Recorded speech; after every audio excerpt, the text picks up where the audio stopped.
संसदीय कमिटी करिछि नुआ नियम। एबे सोशल मीडिया रे आसिला एक नुआ परिवर्तन। केवाईसी नकले ब्लॉक हेबो अकाउंट। एही नियम बाध्यतामूलक होइछि। सोशल मीडिया एबे तो समस्तंकर जीवन परि होई जाय।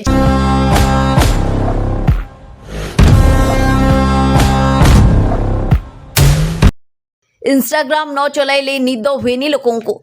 एबे सोशल मीडिया चलाइबा को हेले आपन को करिबा को पड़िबो केवाईसी नहले हेबो अकाउंट ब्लॉक। ठीक सुनिछंती आपण माने। फेक अकाउंट एवं नकली प्रोफाइल जोगु साइबर स्टॉकिंग, ब्लैकमेलिंग एवं परिचय चोरी भली घटना सामना को आसुछि।